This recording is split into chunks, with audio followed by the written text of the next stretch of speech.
আপনারা যারা কোরবানি করবেন, আপনারা কোরবানির পশু কমে এক সপ্তাহ আগে কিনবেন। যদি এক মাস আগে পারেন আলহামদুলিল্লাহ, যদি এক বছর আগে পারেন আরো আলহামদুলিল্লাহ। কারণ আপনার উচিত, সামনে দেখবেন কোরবানির হাট, কোরবানির বাজার আছে না নাই? আমার খুব ভাইরাল একটা বক্তব্য আছে, গরিবের পোলা গরু বিক্রি করলে বলে গরু বিয়ারি, পয়সাওয়ালার পোলা গরু বিক্রি করলে অ্যাগ্রো ফার্ম। আমি বলতে চাই আপনাদেরকে, আমরা কোরবানির সময় পর্যন্ত এমন একটা আল্লাহর আযীম ও শান নিয়ামত কোরবানি, এই কোরবানির পশুর কথা কোরআনে এসেছে।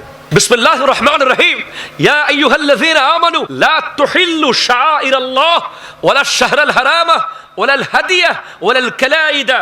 হে ঈমানদার, তোমরা আল্লাহর নিদর্শনের অবমাননা করিও না। আল্লাহর নিদর্শন কি? বলে হারাম মাস জিলকদ, জিলহজ, মুহররম, রজব আল্লাহর নিদর্শন।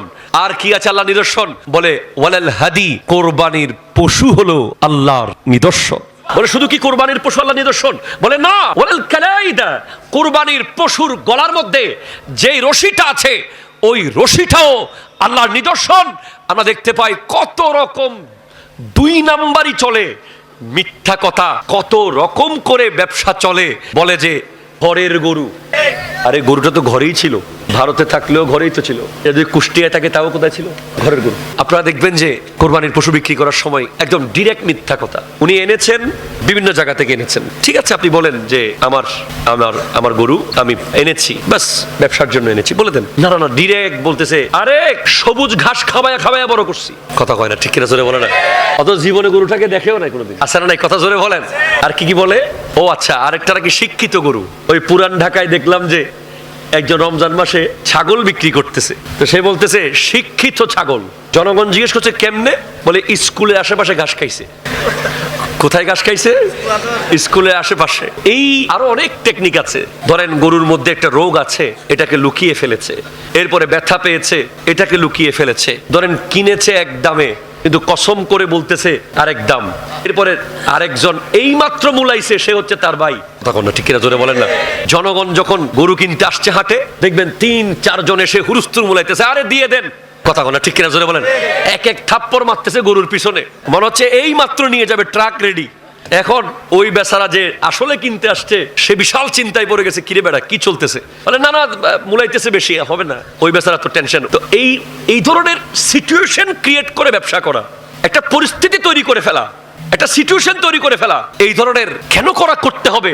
আপনি হালাল ব্যবসা করুন। কোরবানির সময় আপনি দেখবেন যে কিছু এলাকায় কাবিল কিছু ফোলা আছে, আরে বেটা কাউকে লাগবে না, আমি একা যথেষ্ট। গরুটাকে উল্টা পাল্টা টান মেরে নিচে পাথর টাত কিচ্ছু দেখে না, কোথায় ফেলতেছে? গাছে বাসে ফেলে দেয়। বল দেখায়, বল দেখাতে চায়। এটা বল দেখানো জিনিস না। আবার অনেকে দেখবেন যে আলসেমির কারণে মাত্র 5 মিনিটের কাজ ছুরি ধার করা, এটা ধার না করে পর থেকে ছুরি একটা নিয়ে আসে, পশুর উপরে অন্যায় ভাবে মনে হচ্ছে জুলুম করতেছে, সে চালাইতেই আছে, কাটতেছে না। এই নির্মমতা, এই নৃশংসতা কখনো করা যাবে না, ঠিক কিনা জোরে কথা বলেন? আমি তো পরামর্শ দেই যে আপনারা যারা কোরবানি করবেন, আপনারা কোরবানির পশু কমে এক সপ্তাহ আগে কিনবেন। যদি এক মাস আগে পারেন আলহামদুলিল্লাহ, যদি এক বছর আগে পারেন আরো আলহামদুলিল্লাহ। কারণ আপনার উচিত এই পশুর সাথে একটা বন্ডিং তৈরি করা, এই পশুর সাথে একটা মোহাব্বত তৈরি করা, এবং আপনার জেনারেশনকে বোঝানো এটা কোরবানির পশু, এটাকে এভাবে আদর করতে হয়, এটাকে এভাবে পানি খাওয়াতে হয়, এটাকে এইভাবে সকালবেলা এসে গোসল করাতে হয়, এটা আমাকে পুলসিরাত পার করিয়ে দেবে, ঠিক কিনা জোরে কথা বলেন? সেজন্য আপনারা অনেকে চালাকি করেন, আগের দিন রাতে কিনলেই লাভ। অনেকে বলে যে দিদি যাইবুগুই বিয়ারি হলে ফালাই জালিগুই এত্তে লইম দে, তো আল্লাহতে একবার অনর গরুই কিলে লাগে দে, রাস্তাত ফালাই গিয়ে দিবে লম্ফরত দে না। ধরনের কোনো টেকনিক করবেন না। কোরবানির মধ্যে হার জিতের কোনো ফাংশন, এটা হার জিতের কোনো বিষয়। ফুটবল খেলা না, এটা ক্রিকেট খেলা না, এটা কোনো প্রতিযোগিতা নয়। এটা হলো আল্লাহর রাস্তায় একটা পশুকে কোরবানি দেওয়া। যত টাকা দিয়েই কিনেছেন, জিতলে জিতছেন, হারলে হারছেন, আসল হার জিত হলো হাসরের মাঠে, ঠিক কিনা জোরে কথা বলেন? পশুর উপরে জবরদস্তি করবেন না, পশুকে আদর করে ফেলবেন। ফেলার আগে ওই জায়গাটাতে পরিষ্কার করবেন, পারলে ঘাস হলে ভালো হয় পাক্কাছে, এরপরে ভালোভাবে ছুরি ধার করবেন যাতে খুব সহজে কেটে ফেলা যায়, তার জন্য কষ্ট না হয়। কথা বলেন, ঠিক কিনা? আপনি আজকে দিনে দেখবেন বড় বড় মাছ ব্যবসায়ী সমাজে আছে, সারা জীবন লুঙ্গি ফাড়া, কথা কয় না, ঠিক কিনা বলেন? এখানে নাই আর কি, বহুত জায়গায় আছে দেখবেন, মাছের পেটির কসম, মাছের তেসের কসম, মাছের কানের কসম, তারপরে ধরে মাছের শিলের কসম, পাল্লার কসম, বলে এই মাত্র নদী থেকে এই রুট এখন গেছে যে 30 সেকেন্ড আগেও নড়ছিল, আপনি আর 30 সেকেন্ড আগে আসে নড়াচড়া পাইতেন। কথা ঠিক কিনা? অথচ এই মাছ উনি এনেছে নদী থেকে 6 মাস আগে। এখন ঠিক কিনা বলেন? এই যে মিথ্যা, প্রতারণা, এইভাবে আপনি দেখেন আজকের দিনে ঘরগুলোতে বড় বড় আলেম তৈরি হচ্ছে না, ভালো হাফেজ তৈরি হচ্ছে না। মাদ্রাসায় দিলে সে মোটামুটি কোনো মতে মাইট টাইর খায়া 6, 7, 8, 9, তারপরে সে নাই আর। ভালো ইমাম তৈরি হচ্ছে না, ভালো খতিব তৈরি হচ্ছে না, ভালো মানুষ তৈরি হচ্ছে না। কেন হচ্ছে না? পেটের খাবার যতদিন শুদ্ধ হবে না, খানার মধ্যে যতদিন ভেজাল থাকবে, সেই ঘর থেকে ততদিন নেককার কোনো ভালো মানুষ তৈরি হবে না। ঠিক কিনা? জোরে কথা বলেন। 5 কেজি আম দিয়া বোনের সম্পদ নিয়ে ফেলা, 5 কেজি হিমসাগর আম দিয়া বোন রে ফোন দিছে, বোন তোমার জন্য রাজশাহী থেকে 5 কেজি টসটসা হিমসাগর। বোন তো পুরো অবাক, এরে গোটা জীবন ভাইয়ে কোনো খবর নেয় না, হঠাৎ ভাইয়ের ফোন এসে দেখে আসলেই তা মানছে। বোন আহা ভাই, বোন তো বহুত খুশি, বলে ভাই কি লাগবে? বলে বোন একটা সাইন লাগতো। 5 কেজি আম দিয়া 5 কাটা জায়গা, খারাপ কি? কথা কথা ঠিক কিনা? জোরে বলেন। এভাবে করে দেখবেন ক্ষমতা দিয়ে জায়গা দখল। এত আদর করলে সন্তান মানুষ করা যায় না। আপনাকে তাকে টাকা দেওয়ার সময় ভাবতে হবে সে ছাত্র, সে 30 টাকার যোগ্য, তাকে 300 টাকা দিলে বাকি 270 টাকা দিয়ে সে অন্য কাজ করবে। ঠিক কিনা? জোরে কথা বলেন। এটা আমি নিজেই ছোটবেলায় যখন জামিয়াতে ভর্তি হই, ক্লাস 7-এ হোস্টেলে থাকতাম, আমার আব্বা আমাকে সপ্তাহে 100 টাকা দিত। আমাকে বাড়িতে রাউজান গহিরা আপ ডাউন করতে 30 টাকা গাড়ি ভাড়া লাগতো। তাহলে আমার টাকা আর কত টাকা? 70। তাহলে 7 দিনে আমার 10 টাকা করে ডেলি খানা খরচ। অথচ অনেকবার আমার কাছে প্রশ্ন জাগছে, কি আমার বাবা মা 200 টাকা দিতে পারে না? বলেন না, তোমার এখন 100 টাকা খরচ করার বয়স। তোমাকে যদি আমি 200 টাকা দিই, আর 100 টাকা তোমাকে স্টেডিয়ামে নিয়ে যাবে, আর 100 টাকা তোমাকে অমুক জায়গায় নিতে পারে। তখন বুঝতে পেরেছি, সেদিন অনেক ভুল বুঝেছি, আজকে বুঝতেছি সেদিন আমাকে 500 টাকা দিলে হয়তো আমি জয়নুল আবেদিন কাদেরী হতাম না। টাকার ক্রাইসিস ছিল বলে আমি বন্ধুদের সাথে যখন তখন যেখানে সেখানে যেতে পারি নাই, যা মন চাই খেতে পারি নাই, যা মন চাই দেখতে পারি নাই। ছাত্র জীবনে টাকার ক্রাইসিস থাকা হলো উন্নতির একটা অন্যতম সিম্বল। ঠিক কিনা? জোরে কথা বলেন।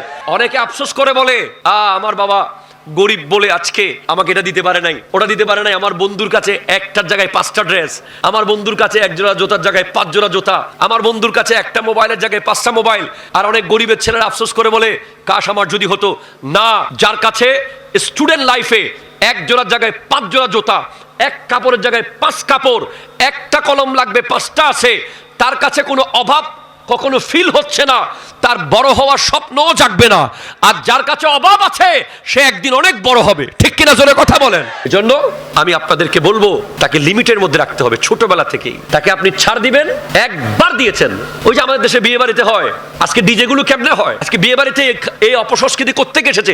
একদিন কোন এক মুরব্বী সুযোগ দিছিল, আচ্ছা আজি একদিন গরকবি, বলে স্যার এই আজি একদিন গরকবি হয়ে অনেক গাছ রুকি দিন দে, এই গাছি বাজি বট গাছ গিয়ে। কথা জোরে বলেন না, ঠিক কিনা?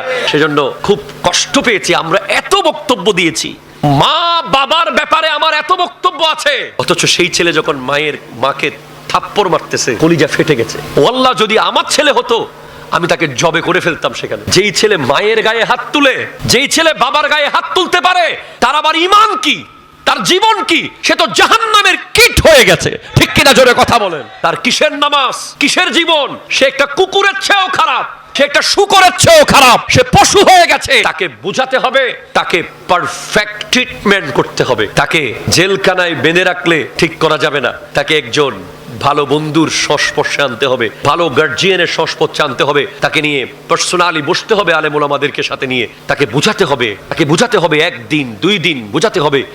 मैं तो बीमारे नबी हूँ।